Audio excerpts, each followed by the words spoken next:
Good evening. Welcome to LoveLogical, DNA Not Required. This is Michelle L. Anderson, coming to you live from PodcastDetroit, Royal Oak Studios. We are looking forward to intriguing and entertaining you every Tuesday at 7 p.m. Let me start today's show by saying thank you for joining our family, which is biological by nature, LoveLogical by choice, DNA Not Required. Well, hello, everyone. I am back, and I would like to thank everyone for being supportive to me this last month that I have been out, sick, and I've had surgery and going through a recovery time, and I am so happy to be back and out of the house and feeling well. And one of the best shows to come back to is to come back to something that is near and dear to my heart because I am a woman first, but I am a mother of a beautiful teenage daughter. So you've heard a lot about human sex trafficking of recent, and there's a lot of human sex trafficking organizations out here where we want to get information out, and I really don't feel as if there's enough information that's out here. You don't see how many of our young ladies and young men are being trafficked on a regular basis. And this week in Detroit, on August the 16th and 17th, we have an event that's Meet in the Street Human Trafficking Prevention Seminar, which is going to be Friday, and we're going to talk about that a little more here. And then we'll move on to talk about Saturdays. It's kind of like a block party or art party with murals and music and everything on Saturday. And I want to get this information out because, like I said, you can't learn too much. And our youth need to be involved in these events. Because the youth are the ones that really need the information because they kind of say, oh, it won't happen to me.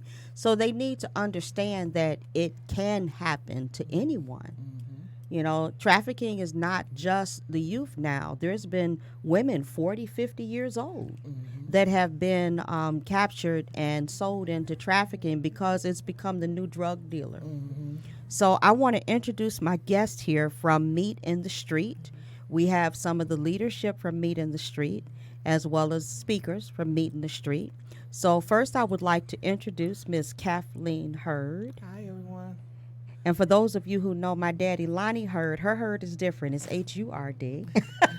How did your dad spell his name? H-E-A-R-D. Okay. Yes. All right. I used to be a H-E-R-D, and I'm near the H-U-R-D. Oh, that's interesting, really. Yeah, you got to keep your name no matter what. Just change a vowel. Right. Yeah. Change a vowel. Yes. I take a new vowel, please. Same result, but yeah, I took a new vowel. And then we have the ever so popular, the call is coming in now.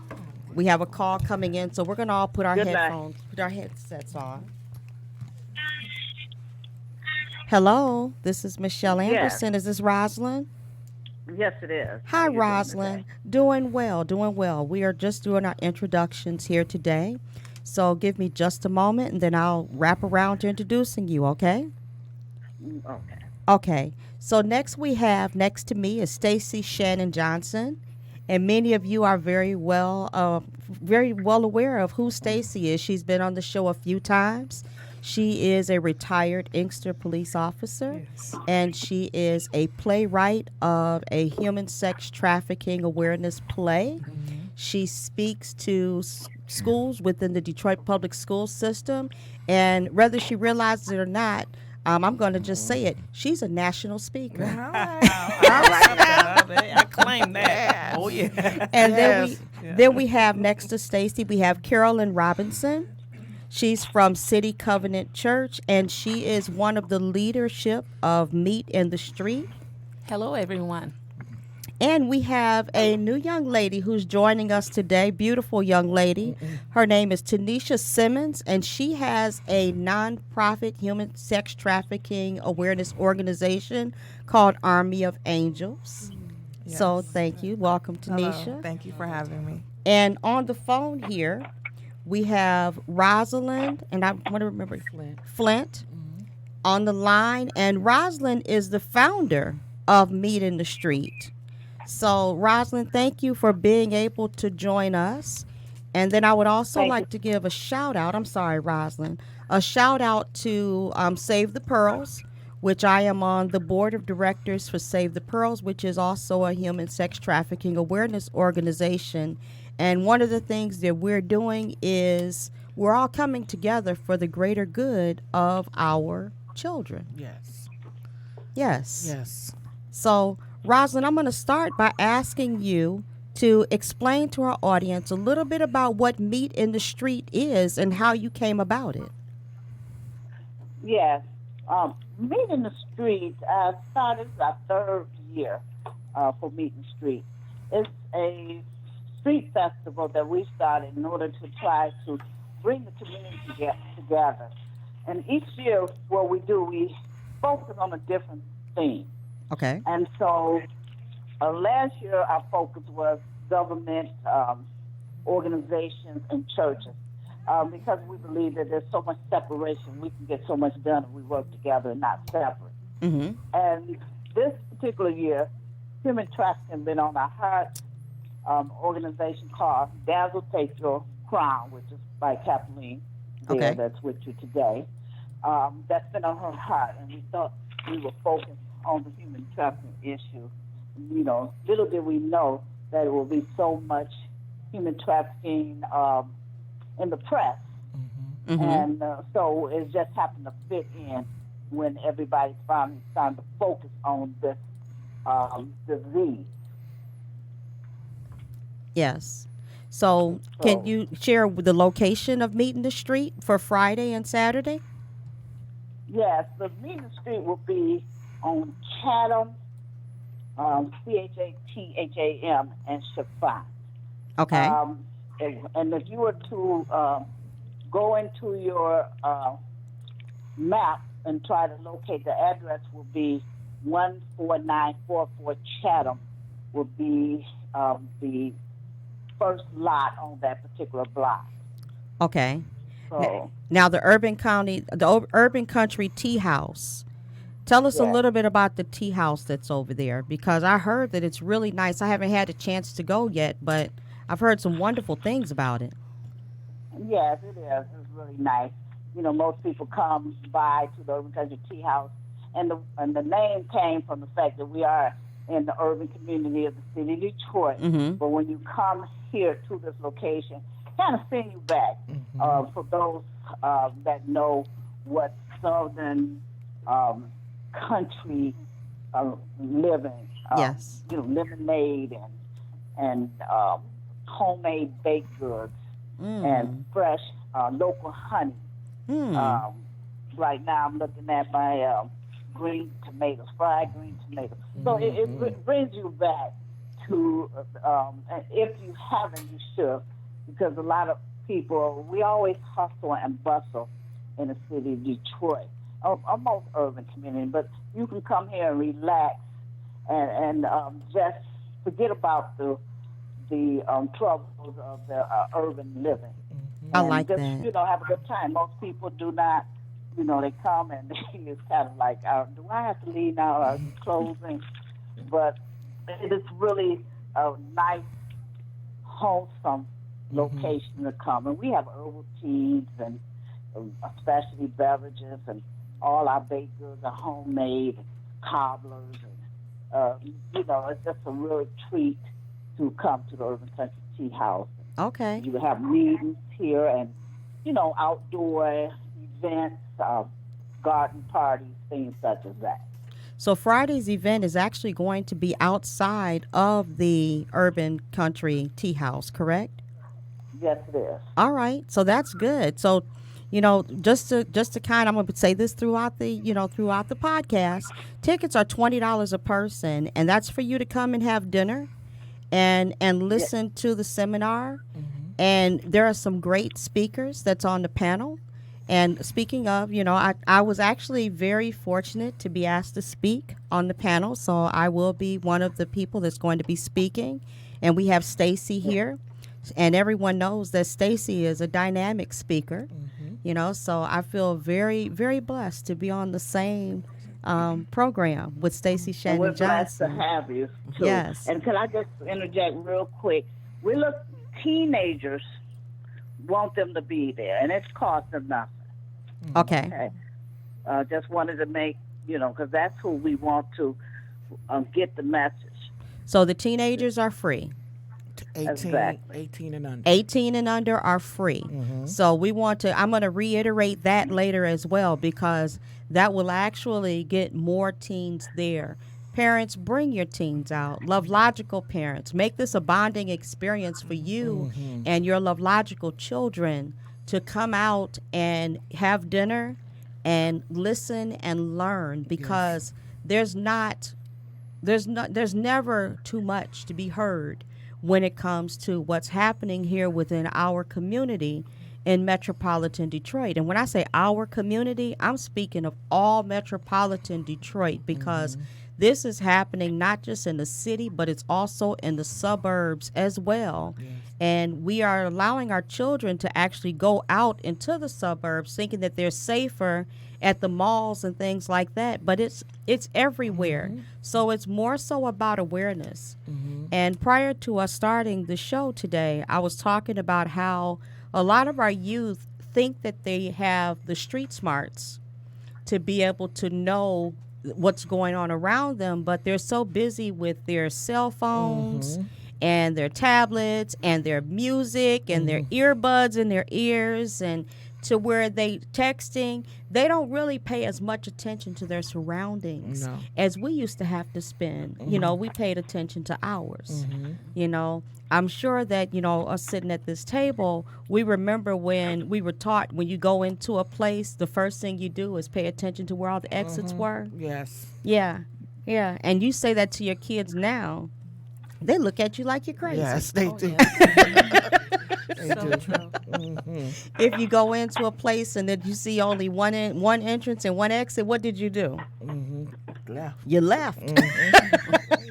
You left. Yes, you left, because you want to make sure if something went down, you knew the direction of out. Yeah, you knew the direction of out. So, Kathleen, tell us how you ended up getting involved with Meet in the Street. As Roz said, you come to the Urban Country Tea House and it's like home. And I would spend a lot of days just trying to get away from what was going on at the house. I went to a book club meeting there originally, and I was so at home and it was so peaceful that I continued to go.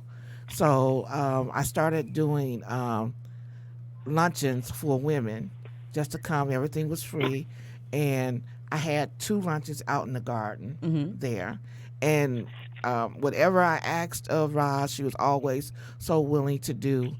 And we just started doing things together. She would help me with my luncheons. I gave a brunch for women who had been in sobriety, and she just came and did. She didn't ask any questions. She didn't pout. She just did what she had needed to do. Okay, yeah. So I really do always appreciate any and everything that she does. And I tell her all the time I'm one of her number one fans, because she has a little empire over there. She's building on the next street. It has the same address as the tea house, but it's the next street. So all that land she owns, and she's going to be building on that land. Okay. Yeah. Okay. Wonderful. The feeling is mutual.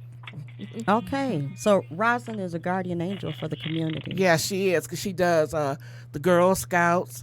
She has a movie night during the summer. Every other Tuesday, Rosalind? Yes. And so that brings a lot of the next Tuesday is the last Tuesday. Okay. And it brings a lot of the children into the neighborhood to want, and they'll come by all day. Are we having movie night? Are we having movie night? And she always gives them popcorn and something to drink, and it's somewhere for them to go, because a lot of children in Brightmoor in particular don't have any guidance. They're just raising themselves, actually. So they're always looking for Miss Roz and her movie nights. I have to commend what the Brightmoor community is coming together and doing, because even, meeting at the church in the basement and talking about human sex trafficking awareness and teaching people about trauma. And there's so much that's happening within the Brightmoor community that so many other communities, I'm getting goosebumps, there's so many other communities in the metropolitan area should actually contact the Brightmoor community area and say, hey, what are you doing? And can you help us do it here? Well, that's our hope, that they will come reach out, and that we'll start spreading this everywhere to all the communities in the city. Yeah, we're gonna spread it out.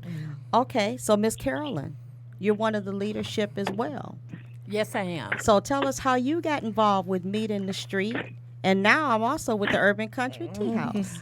I am so grateful to have met such wonderful, caring, compassionate women.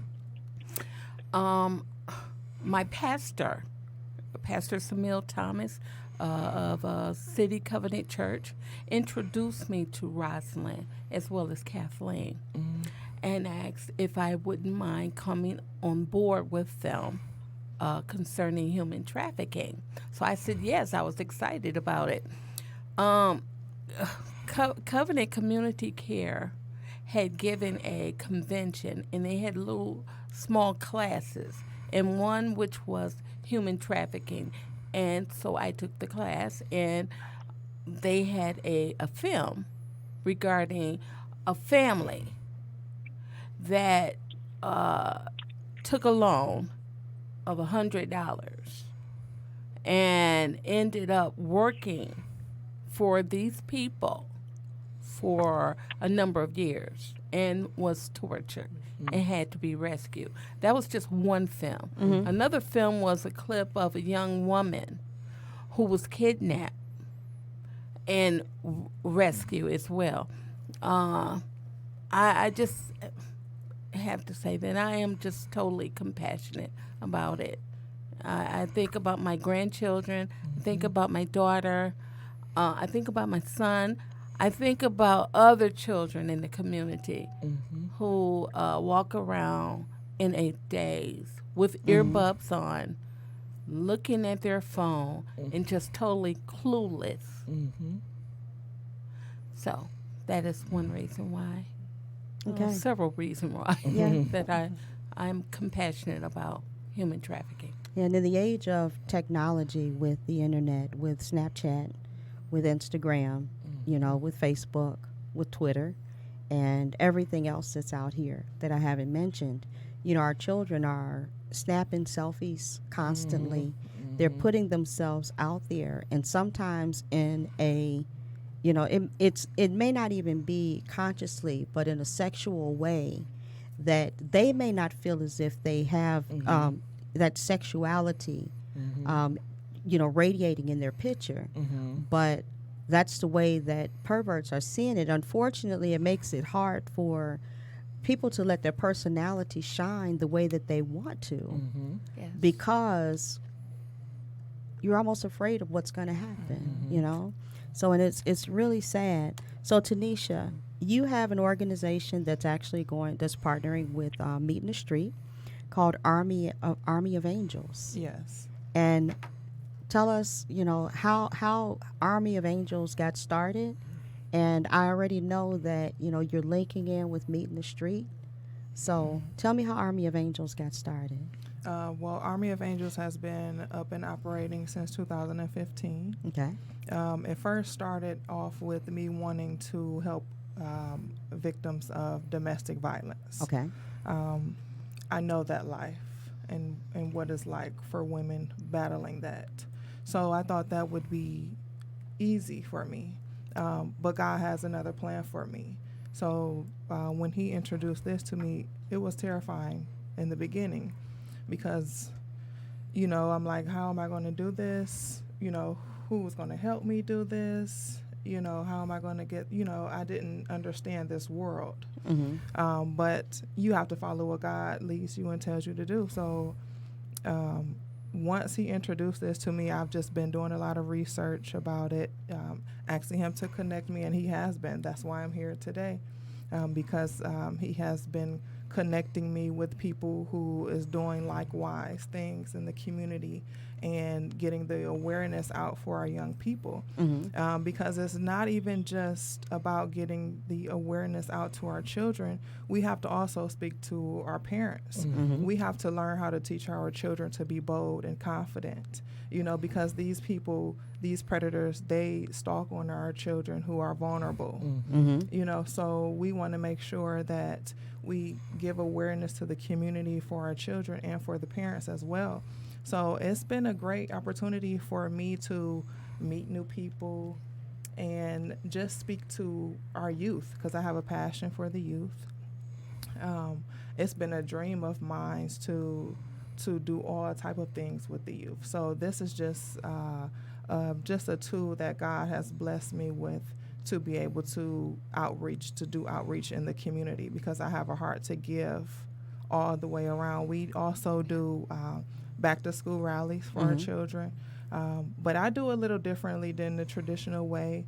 I really like to help people in need, so we don't do the traditional. I mean, we have posting at a park, but we go out to communities that are urban and that mostly women who don't have cars to get to those locations to get their children's school clothes and school supplies. So you're delivering them to their homes. I deliver them, yes. I like that. Yes, I like I that. deliver them to them. Yes. I also do children's hair, so I go to my clients. I just have a passion to help. We feed the homeless.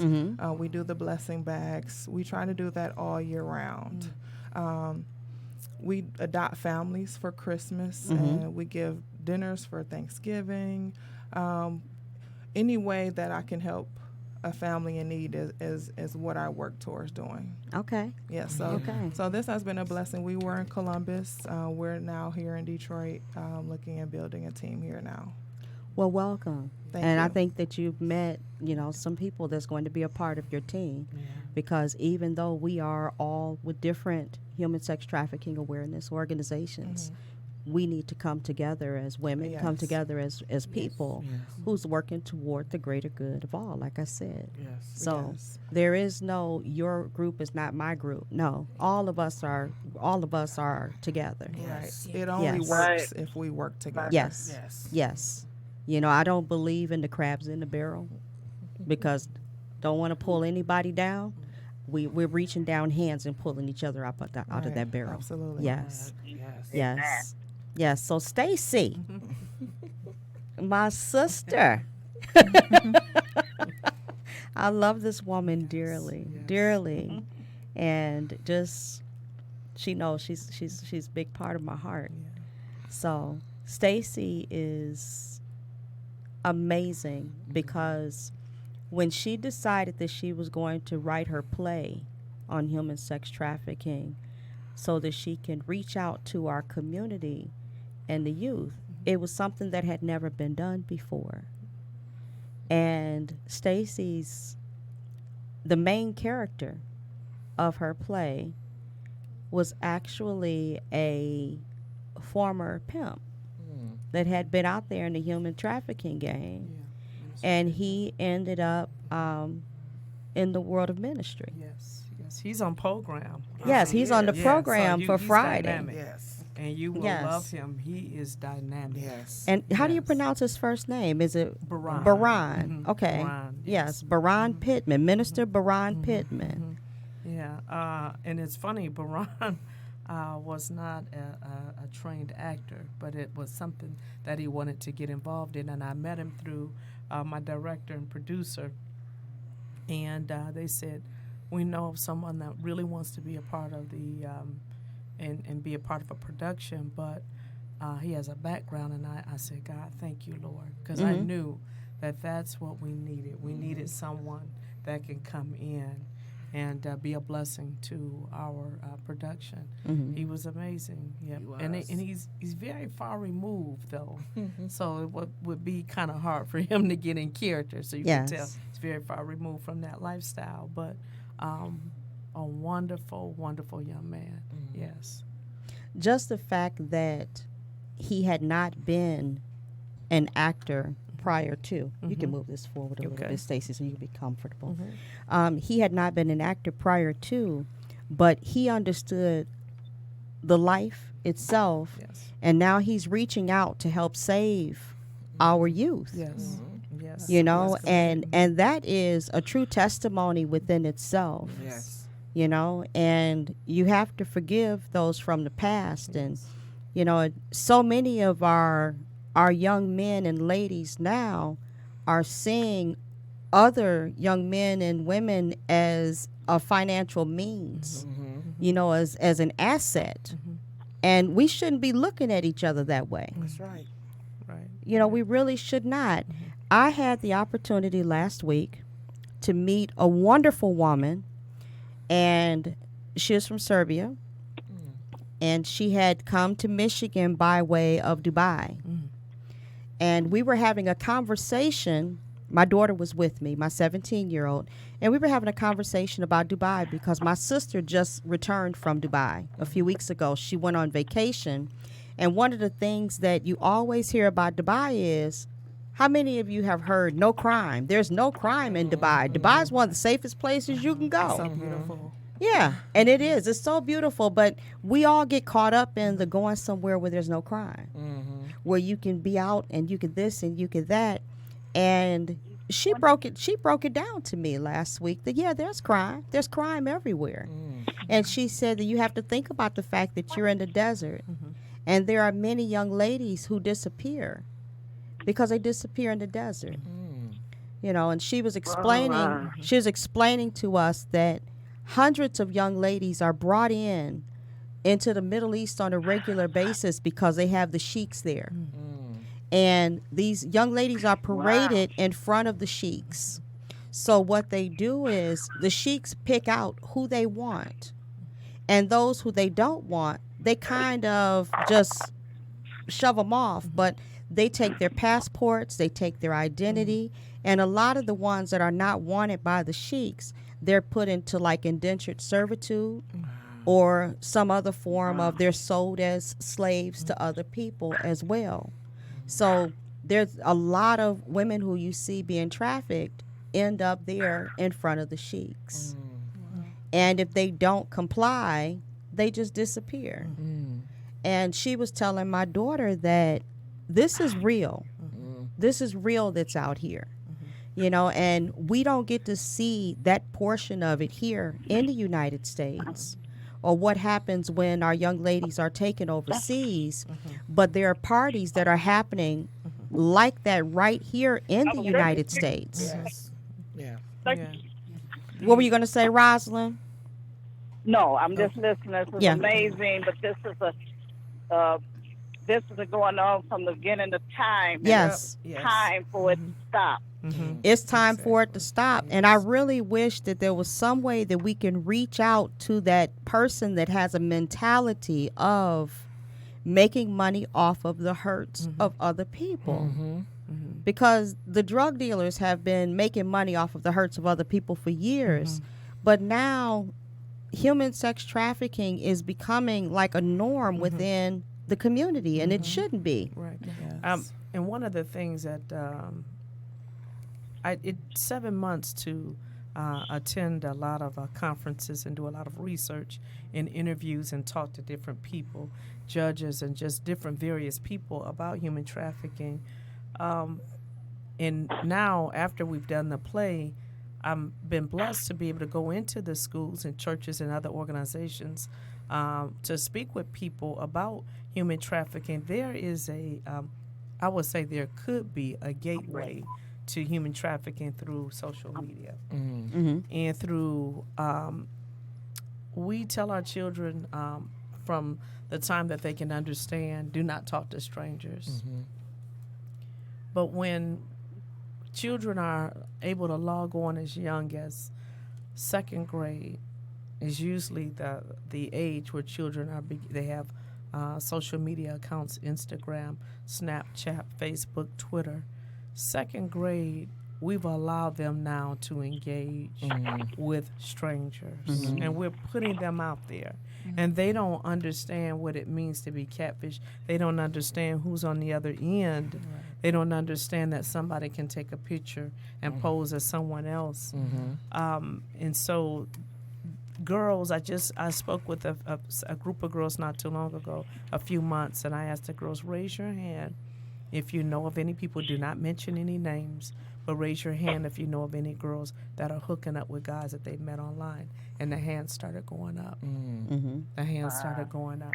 And so that, I have a 10-year-old daughter, and that bothers me to my core. Yes. What if she went to go hang with someone that said, hey, come on over here with me. We're going to meet somebody. And it's just, we're going to have fun. And we're just going to the mall, or tell your mom, we're going to the mall. And these are the things that I have to continue to educate my daughter, even at the age of 10, about being careful about where you go and who you hang with, because girls sell other girls into human trafficking. They do. Yes. But normally the statistics are 95% of the people that enter into human trafficking, the victims are lured in, and it's usually through family members or a boyfriend or someone that promises to do something for them. It could be an employer. And I've heard of horror stories where people have been contacting high school children. They had a database. Hey, they may say, Stacy, Michelle gave us your name. Michelle and Kathleen gave us your name for a job, and they recommended you. And they were like, oh, okay, no problem. Where do I want to be?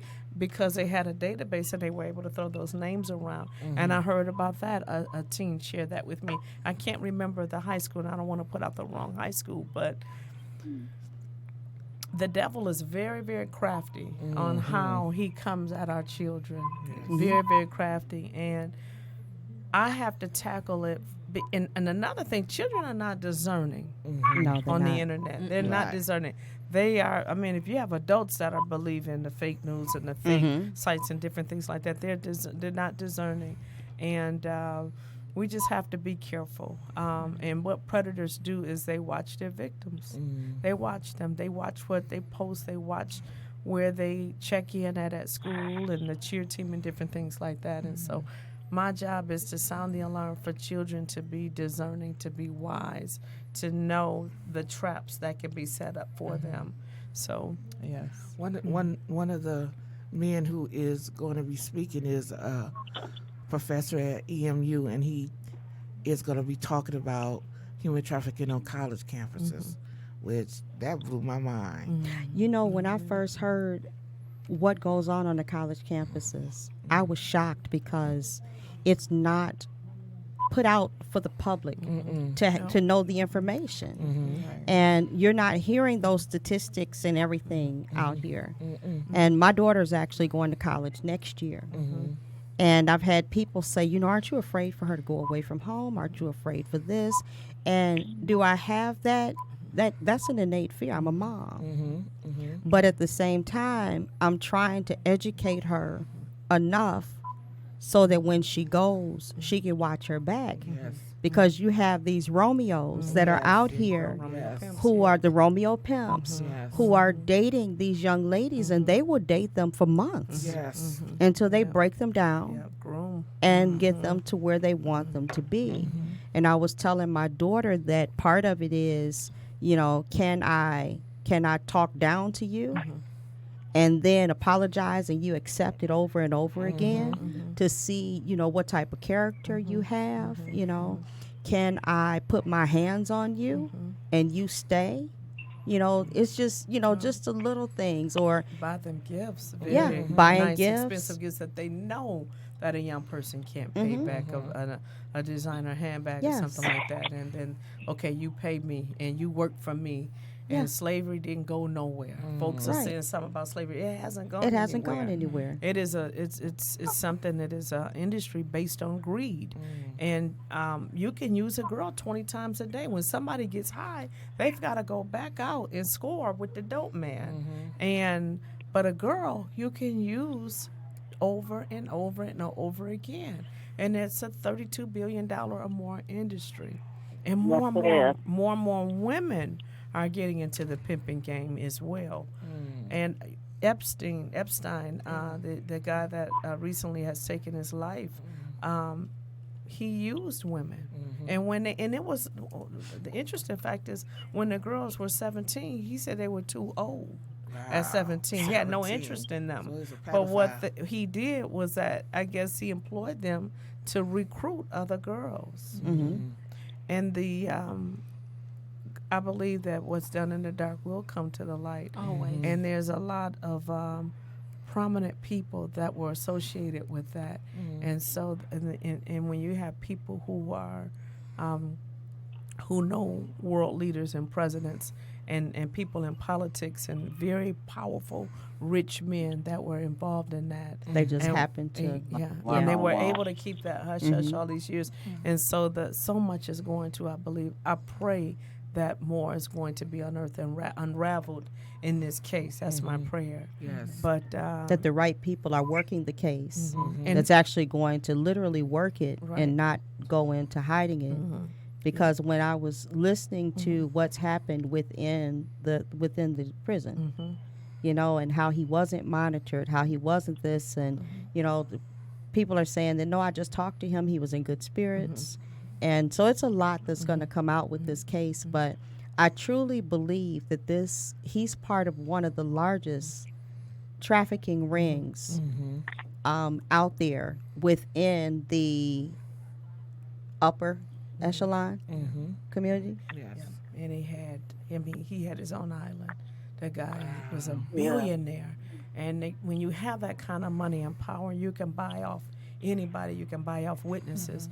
So the people that came forth that were brave, thank God they did. But imagine the amount of people that wanted to come forth, and they probably just paid them off some money or gave maybe their family some money. So there's countless victims that we'll never know.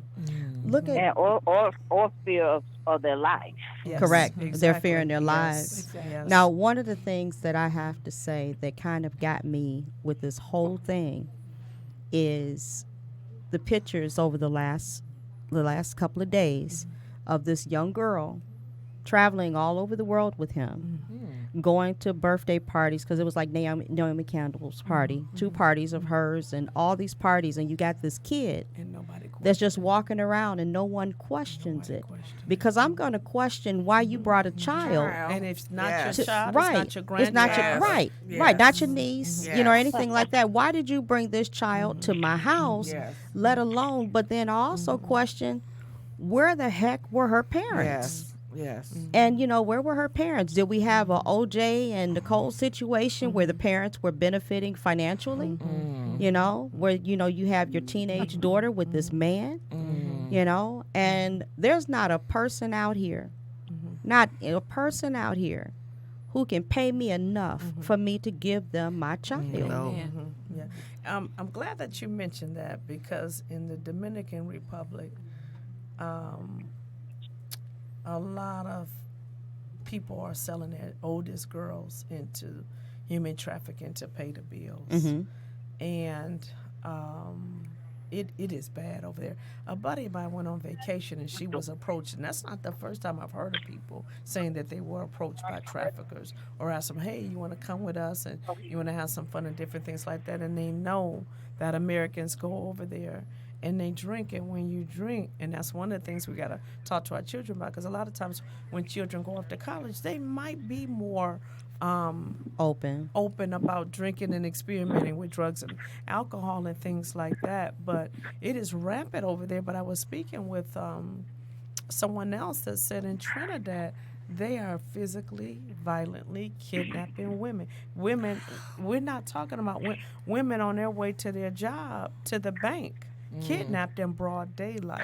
And that's going on in Trinidad. And so these are different things we really got to be in prayer. A lot of young people, I've noticed, travel the world and different things like that. But we really have to cover our children in prayer as they travel and as they go to. And I can't wait to hear the speaker from EMU speak about human trafficking on college and what kind of conversations are they having with parents as the children enter in? And how do you protect your child? Yes. Especially children are very sheltered. Yes. Some are. Yes. Yes. And when they get on campus, they might be a little bit more wild and Yes. parents are not there. And how do you protect your child? And what kind of conversation? How does the university help keep the child safe? Right. Yep.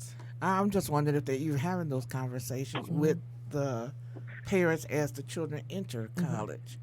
You know, and more than likely not, but it needs to be something that's addressed. Definitely. Yeah. I think there's a lot that we need to address to our youth that's going to college. And that was something that we were talking about doing next year for the class of 2020, because I am so concerned that our youth aren't ready. I think that we were more mature when we went Yes. off to college. Yes. Yes. And I think that we had a sense of freedom. Like I said about ourselves, we were able to catch the bus and go to school, Yes. city bus. Yes. We were able to go different places and do different things that our kids are kind of sheltered Yes. because of what's happening in the communities. And I explained to my daughter, you know, when you have a drink in your hand and you're talking to someone, you know, you have your hand over your drink. And if you don't have your hand over your drink, a lot of times, you know, people work in pairs. So even though you think you're watching your drink, all it takes is for one to have a friend bump into you, so you could turn to see who bumped into you while they're putting something in your drink, Yes. you know. And it used to be just don't leave your drink on the table, go dance and come back. But now you even have to be careful when you have that drink in your hand. And, you know, Tanisha, I'm glad that you're out here because you are young. So a lot of our young women will listen to you more so than what they're going to listen to us, Exactly. you know? Yes, and I look for young women to partner with because we have a voice, because our peers are more likely to listen to us and understand the lives that we live. And I try to educate my child as well, you know, because they're so unaware of the dangers, you know. But the reason why we could go out and play in our time, in my mother's time, while we could go out and play in our front yard and not have to worry about our child coming up missing, is because things weren't as so outspoken. I think criminals have just gotten bold and fearless Yes. now. So it's time for us to become bold and fearless as well. Yes. Amen. Yes. Yes. Because I was Yes. telling Carolyn earlier, or the ladies earlier, that so one of the ladies was a part of the group, and she called one day and just decided, my husband says it's too dangerous. I can't continue. And she asked me, how was I going to continue? And I said, well, somebody has to do it, you know? I mean, it puts me in danger, it puts my family in danger. But if everybody falls back and says, well, it's too dangerous, what will get done? We won't get anything done. And that's what they count on, you know, for us to be fearful and afraid. And it's not even just criminals, it's the enemy himself. Yes. Now, when you stand on the word of God, you don't have to fear no man. No. So first it starts with your relationship with God. You have to have a strong relationship with God and get to know him individually and corporately for the people who you're working with. Yes. It's a blessing to be able to find like-minded people who stand on the word of God, who are not afraid to voice their opinions and speak about what the wrongdoings that are going on in our community. Yes. Yeah, I agree. I totally agree. And my grandchildren say, because I'm always asking them when they go somewhere, just did anybody touch you? But I've been always doing that from the time they were small children. And it's a conversation that you need to have with your children. I don't care what age they are. Yeah. My mom used to say all the time, you talk too freely with your children about sexual things. There's no such thing. There's no such thing There's no nowadays. such No. thing. And you can't sugarcoat it because sugarcoat it will get them in a bad situation. Yes, yes, Yeah. yes. You have to Because be it's the open. family members now. Yes. Yeah. Our children need to know. They need to know. And ladies, we got about 5 minutes here. So let's come up with some tips real quick, Carolyn. One tip is going into the schools, encouraging our young ladies and young men that their worth is more important. And building self-esteem. When someone's self-esteem is low, they become a target. So educating our children and letting them know that they have a gift, and their gift is whatever they choose they want to be, and build their self-esteem up. Amen. Yes. I enrolled my daughter into judo this summer. It's one of the best things I could have done. And I told her, you need to know how to properly defend yourself. It is very, very important. And so I think, and I see the growth. I see the growth this summer. Yep, I've seen the growth in her. Yep. Well, one of the things that beyond this Friday and this Saturday is that I want to be able to work with the youth and help them to go beyond what they already know. Especially a lot of the children in Brightmoor, that's as far as they get. They go to school, come home. They don't go outside of the area. So we want to be able to take the children, teach them to be self-aware, teach them self-esteem, teach them that there's a world outside of Brightmoor. We will be able to take them on trips and do things with them so that they will begin to see, I'm bigger than this. There's a whole world out there. Yes. That there's a world out there. Yes. And, and I've done that with children, and I plan on doing it with more kids here in the metropolitan area. But I know we have so much that we can talk about. And I would actually like us to come together in September after Meet in the Street so that we can talk about what happened at the event and what we can do as a collaborative, group to work toward getting our kids more information out here than what we have. That's true. Yes, we definitely intend to have a follow-up meeting. And one of the things I would like to teach, and I'm doing it with the Girl Scouts, is to love. Love is the answer to everything. Yes. It is. And to love yourself Yes. Yes. is what needed to be taught. I had someone tell my daughter, and I know I have to wrap up here, tell my daughter that look in the mirror and tell yourself I love you every day.